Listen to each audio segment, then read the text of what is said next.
세흥 시민들의 목소리를 담는 시민의 방송, 희망을 전하는 공감과 소통의 방송.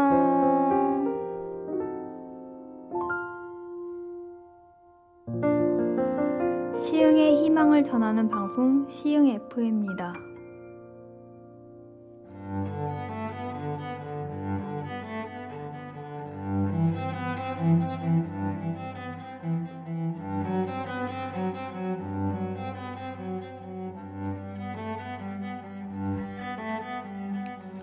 마음의 바탕이 밝으면 어두운 방에서도 푸른 하늘이 있고, 생각이 어두우면 환한 햇빛 속에서도 도깨비를 보게 된다. 책은담에 나오는 글입니다. 반갑습니다. 희망과 공감을 소통하는 방송 시흥 FM 백대원의 커피 한 잔입니다. 2023년 첫 방송으로 인사드립니다. 오늘도 사랑과 인생, 그리고 사랑과 인생을 표현하고 이야기하는 문학과 철학을 함께 나눠보는 시간을 갖도록 하겠습니다. 오늘의 주제는 나는 어떤 마음으로 살고 있는가입니다. 여러분이 커피 한 잔 준비하는 동안 노래 한 곡 먼저 듣겠습니다. 임재범의 비상.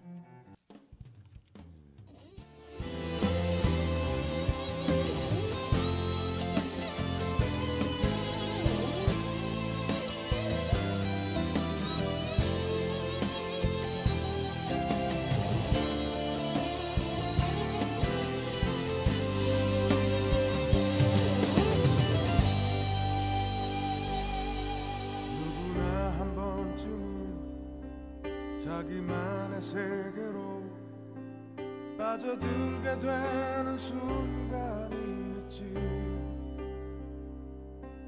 그렇지만 나는 제자리로 오지 못했어. 되돌아 나오는 길은 모르니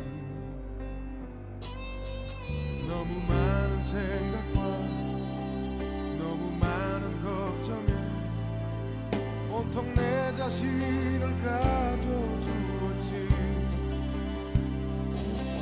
이젠 이런 내 모습 나조차 불안해 보여. 어디부터 시작할지 몰라서 나도 세상에 나가고 싶어. 당당히 내 꿈들을 보여줘야 해.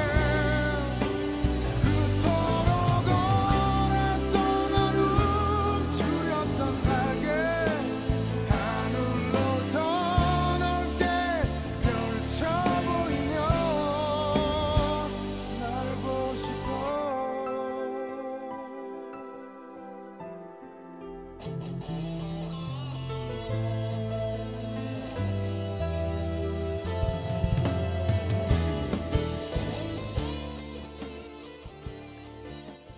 장사하는 A라는 사람이 있었습니다. 최근엔 경기가 좋지 않아 장사가 잘 안 되었습니다. 그날도 온종일 손님이 한 명도 오지 않았습니다. 짜증도 나고 답답해서 가게 안에서 줄담배를 피웠습니다. 한숨을 쉬면서 있는데 가게 문이 열리는 소리가 들렸습니다. 반가움에 뒤를 돌아보자 한눈에 봐도 노숙자의 행색을 한 사람이 쩔룩거리며 문턱을 넘고 있었습니다. 머리는 몇 달 감지 않았는지 덥수룩하고, 입은 옷도 남이 버린 걸 주워 입었는지 여기저기 뜯어져 있어서 허벅지살이 보일 정도였습니다. 구걸하러 온 게 분명하다고 생각했습니다. A는 그 사람에게 삿대질과 신경질을 내며 얼른 나가라고 소리쳤습니다. 당황한 그가 머뭇거리자 문 앞까지 쫓아가 등을 밀었습니다. 그가 시야에서 사라지자 바깥에 나와서 파라솔에 앉아 또 담배를 물고 라이터불을 켰습니다. 그런데 고가의 외제차가 자기 앞으로 와서 정차를 했습니다. 비서가 얼른 앞문을 열고 나와 뒷문을 열어주자 재벌 회장님처럼 보이는 사람이 내렸습니다. 입고 있는 롱코트, 차고 있는 시계, 신고 있는 구두 등 눈에 보이는 모든 게 명품 일색이었습니다. 그런 그가 자기 가게 쪽으로 오더니 이 가게 주인이냐고 물었습니다. A는 근엄한 표정을 지은 그의 질문에 기가 죽어 그렇다고 대답하며 허리를 90도로 숙이면서 인사를 했습니다. 이 이야기는 다음 이야기 다음에 계속 이어가도록 하겠습니다. 집집마다 소나 돼지, 닭, 토끼 등을 키워서 팔아서 생존을 유지하는 사람들이 있었습니다. 오랜 시간 함께한 마을 사람들이라 주민 사이는 형제처럼 끈끈한 정도 있었습니다. 그런데 어느 날부턴가 아침에 일어나 보면 집집마다 기르는 가축이 하나 둘씩 없어졌습니다. 마을 이장은 고민이 되었습니다. 이장의 고민은 가축이 없어지는 것도 문제였지만 몇 가구 안 되는 마을 사람들끼리 서로 의심과 불심하는 게 더 걱정되었습니다. 더 이상 방치할 수가 없어서 경찰에 신고했고 경찰은 잠복에 들어갔습니다. 마침내 경찰은 잠복한 지 3일째 되던 날 두 남자가 몇 분간의 시간 차이로 동네에서 가장 넓고 큰 집 담을 넘는 것을 발견하고 얼른 쫓아가 잡았습니다.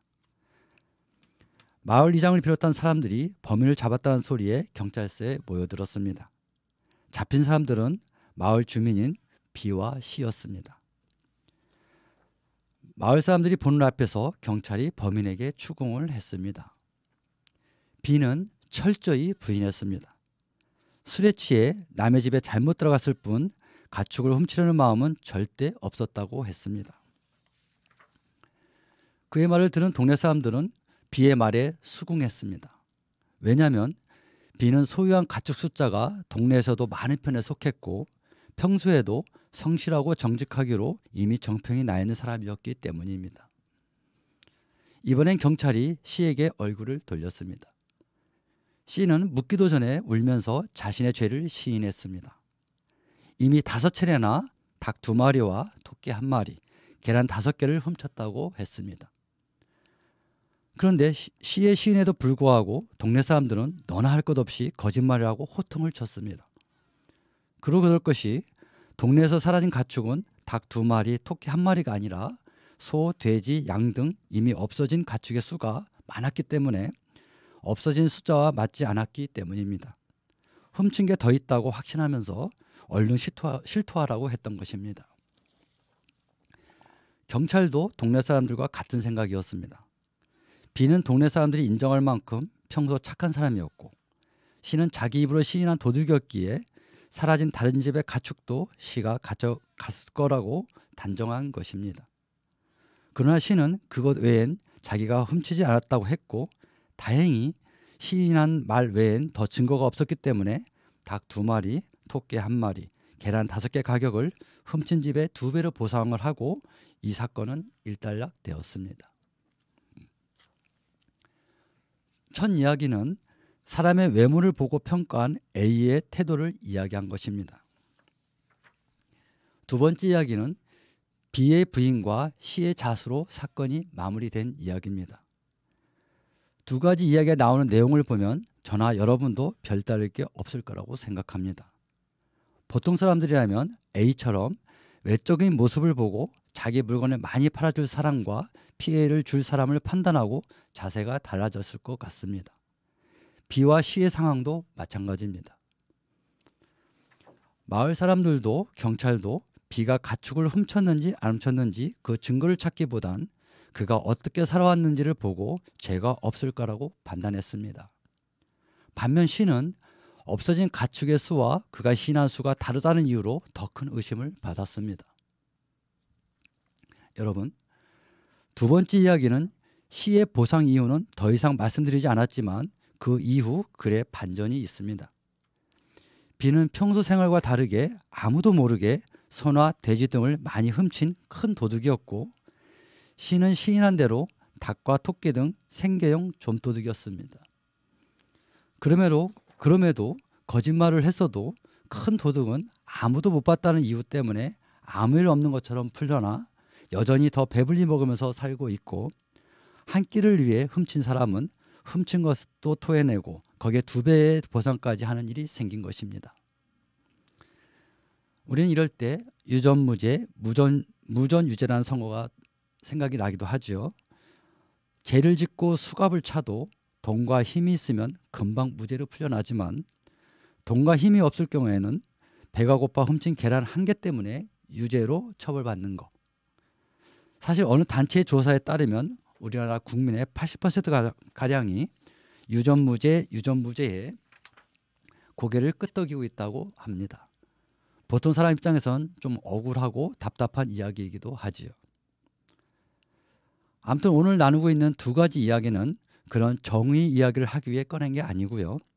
왜 내 눈에 보이는 것에 따라 다른 사람을 평가하고 또 눈에 보이지 않는다고 죄를 짓고도 당당히 사는 사람들의 마음을 들여다보려고 꺼낸 이야기입니다. 인간의 마음, 즉 보이지 않는 인간의 마음이 무엇이고 어떻게 작용하는지를 나눠보려고 합니다. 여러분, 인간의 마음은 변하나요? 변하지 않나요? 이 방송을 계속 들었던 분 중에는 마음과 관련된 이야기가 좀 생각이 날 것 같습니다.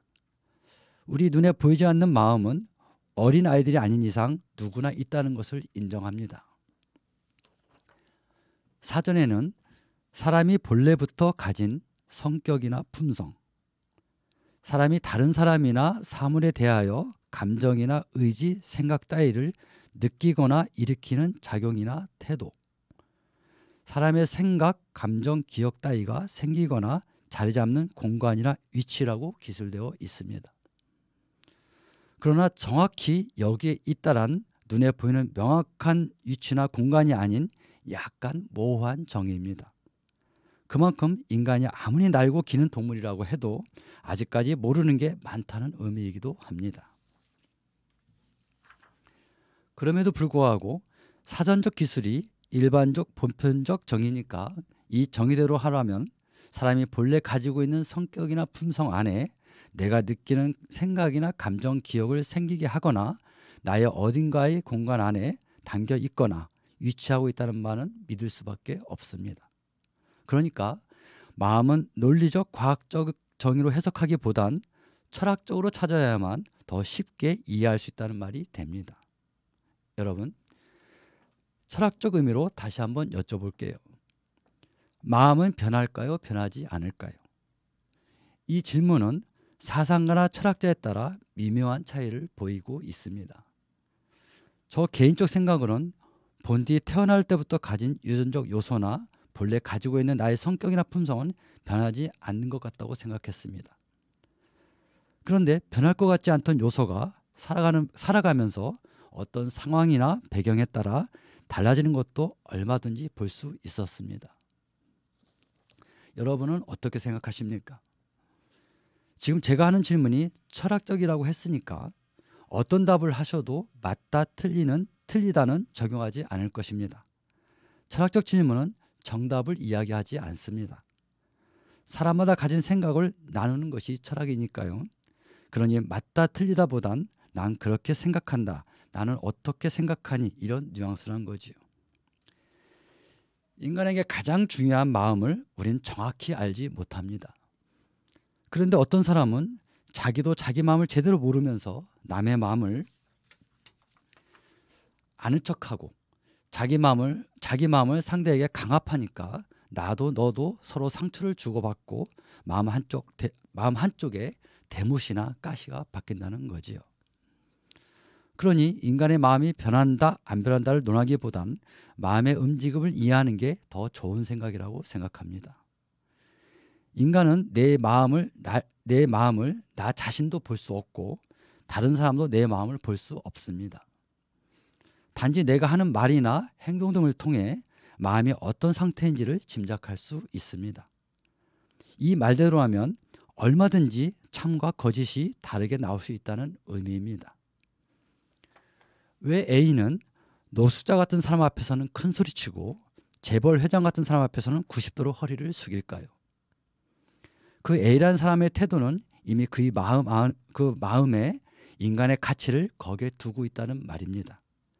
즉 외모만 보고 그 사람이 가진 능력에서 가치를 찾다 보니 약한 자 앞에서는 큰 소리치고 강한 자 앞에서는 찍소리도 못 내는 양아치적 마음 상태를 가진 것이지요. B도 마찬가지입니다. 이 이야기의 결말은 수많은 소나 돼지, 양을 훔친 자는 비였습니다. 비는 그런 큰 도둑질을 했으면서도 아무도 본 사람이 없다는 이유로 평소 이기적 위선적 행동을 통해 타인에게 도둑질할 그럴 사람이 아니야, 그나는 술에 취해 실수한 것뿐이야 라는 명분을 얻어 그냥 넘어갔던 것입니다. 속으로 마을 사람과 경찰들을 얼마나 조롱했을까요? 이렇게 죄를 지어도 아무도 모르거나 붙잡히지 않으면 우린 죄인이면서도 죄인이 아닌 꼴이 되는 것입니다. 그러나 보통 사람 같으면 죄책감이 들지 않을까요? 인간은 죄를 지으면 당연히 마음이 불편하잖아요.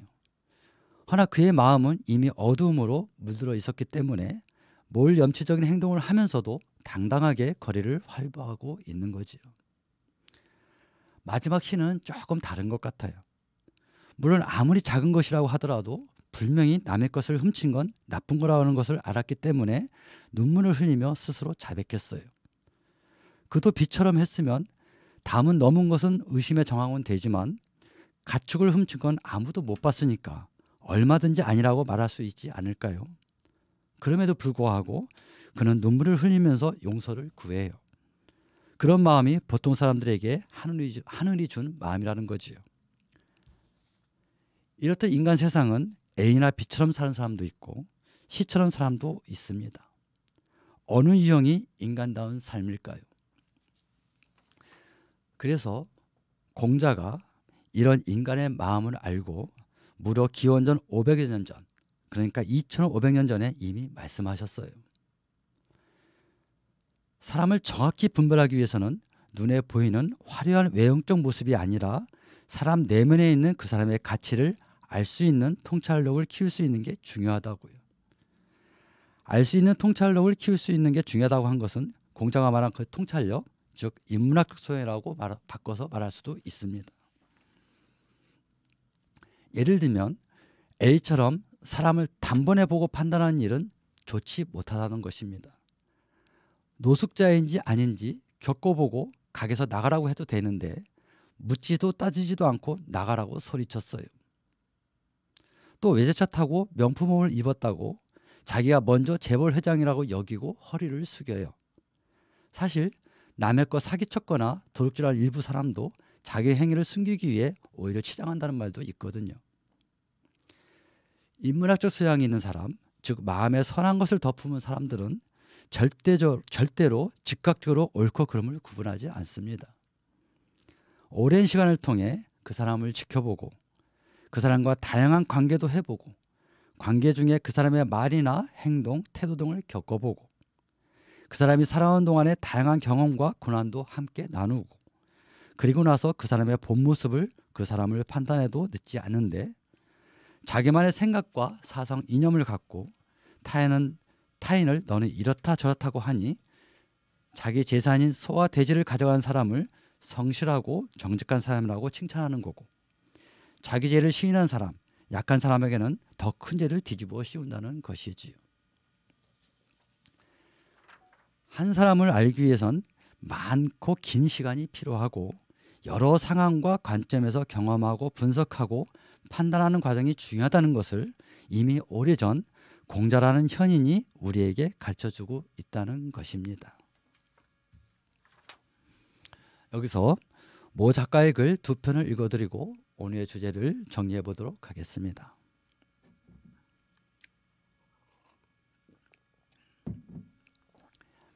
내가 만져본 것. 맹인모상을 그대로 해석하면 장님이 코끼리를 만진다이다. 어떤 왕이 신하들이 보는 앞에서 여러 명의 맹인에게 각기 코끼리의 다른 부위를 만지게 하고 각자가 만진 느낌을 말하게 하였다. 왕은 맹인들이 각기 다른 말에서 전체를 보지 못하고 자기가 알고 있는 부분만 가지고 서로 고집하는 신하들을 깨닫게 하려는 목적을 염두에 두고 있었다. 위 성어는 진리를 알기 위해서는 똑바로 볼 수 있는 눈과 깊은 지혜가 필요하다고 말하면서 사람은 누구나 할 것 없이 전체를 알지 못하고 자기가 알고 있는 선에서 이해하려 하고 고집한다는 사실을 깨우쳐 준다. 공부하는 우리들도 이와 같은 자세가 필요하다. 넓고도 넓은 학문의 세계는 코끼리다. 코끼리의 코나 다리나 엉덩이를 만져본 것을 두고 코끼리 전체를 다 보고 아는 것처럼 말할 필요가 없다는 것이다. 내가 저 사람보다 학벌이 좋다 해서, 공부를 몇 년 더 했다 해서 성적이 상대적으로 높다 한들 우리는 다 거기서 거기라는 말이다. 왕은 맹인들이 각기 다른 부위의 코끼리를 만져본 모든 소감을 통해 코끼리의 전체를 알아가듯 신하들에게도 서로의 의견을 조율하여 더 많은 국민을 위한 제도를 만들게 했다. 우리도 내가 추구하는 배움을 통해서 세상과 인간에게 더 좋고 더 유익한 사람이 되어야 한다. 그것이 공부하는 사람의 자세다. 화를 불러온다는 것. 아는 문제를 대여섯 개 틀렸다.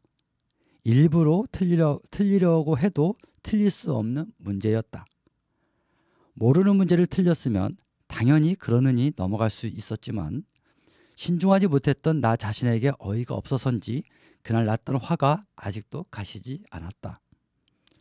공자는 다 배웠다고 교만을 부리는 자는 반드시 화를 당하게 되는 법이다 라고 말했다.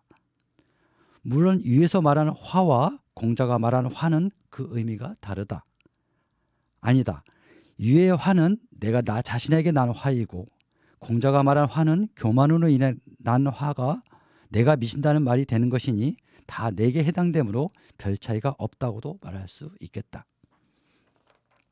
공자는 조금 모자라는 것이 넘치는 것보다 낫다를 술병이 비어있을 때는 비스듬히 기울어 있다가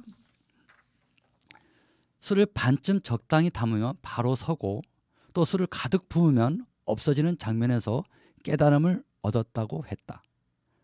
그는 자신도 술병을 만들어 옆에 두고 알면 알수록 겸손해야 한다는 공부하는 자들의 자세를 자신에게도 후세에게도 말하고 있는 것이다. 그것이 자유명의 유래다. 자우명의 유래다. 아는 것도 신중하고 겸손하게 행하지 않으면 내게도 타인에게도 화를 불러온다는 것을 알고 나는 항상 조금 모자란 사람이다라는 넘치려 하지 않는 자세, 그것을 가지려고 한다. 오늘 마시는 커피 한 잔에서 나는 그 자세가 얼마나 중요한지 깨달았다. 여러분, 10길 물속은 알아도 한 길 사람 속은 모른다는 속담이 있습니다. 사람의 마음은 헤아리기가 어렵다는 뜻일 겁니다. 맞습니다. 사람 마음은 1000길 물속이라 우리는 그 사람 속을 100% 알 수 없습니다. 그러나 그 사람의 마음이 인간의 삶에 긍정적으로 작용하는 마음이 되면 얼마나 좋을까요? 그렇게 인간의 마음, 즉 내 마음이 변하려면 무엇을 어떻게 해야 할까요? 바로 이 부분에서 인문학이 등장합니다. 인문학에 관심을 보인다는 것은, 한다는 것은 내가 선한 쪽으로 변하고 싶다는, 노력하겠다는 것을 의미합니다. 인문학을 가까이 하면 내 마음이 변합니다. 나만의 편견과 선입견으로 사람을 대하지 않습니다.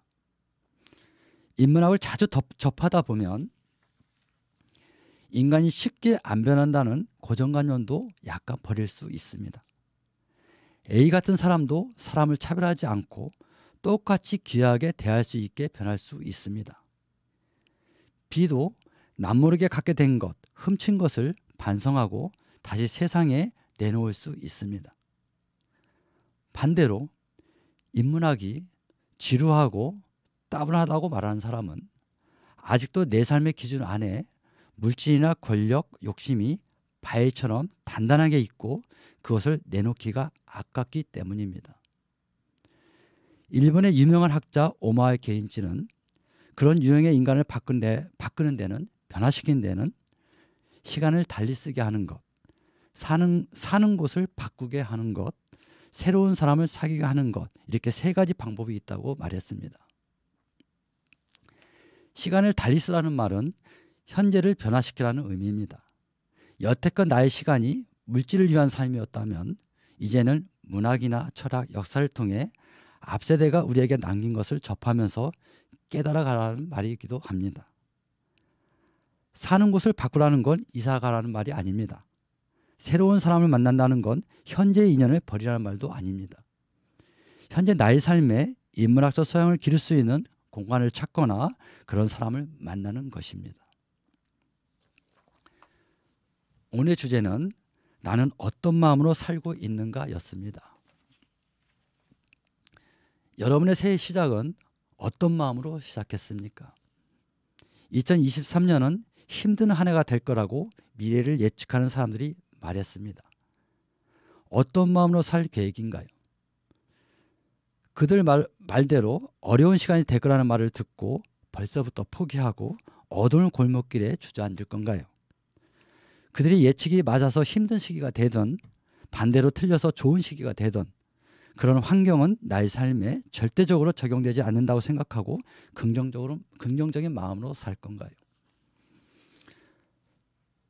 고대 로마의 작가이자 시인인 시르스는 지혜로운 사람은 자기 마음의 주인이 되고 바보는 자기 마음의 노예가 된다고 했습니다.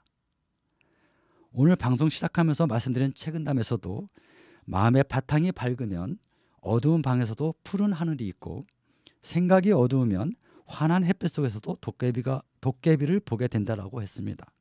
즉 내가 어떤 마음으로 사느냐가 중요하다는 말입니다. 새해가 시작된 지 나흘째입니다.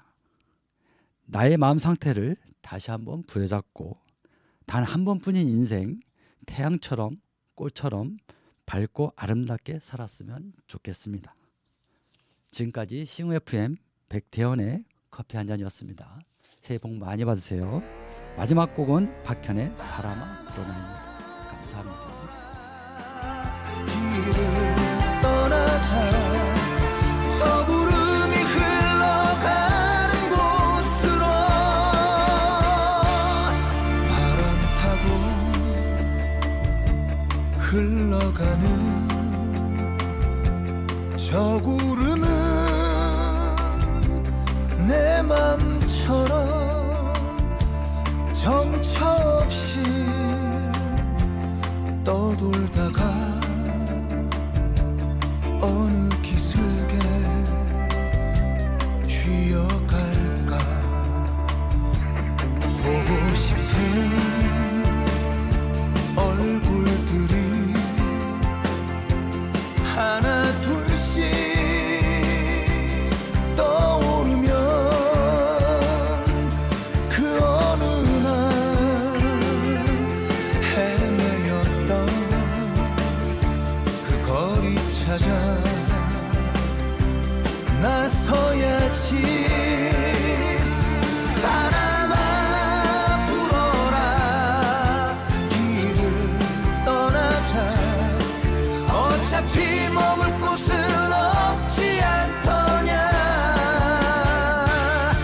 바람아 불어라 어서 떠나자 저 구름이 흘러가는 곳으로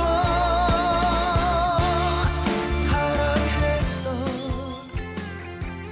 사람들을 세흥 시민들의 목소리를 담는 시민의 방송, 희망을 전하는 공감과 소통의 방송.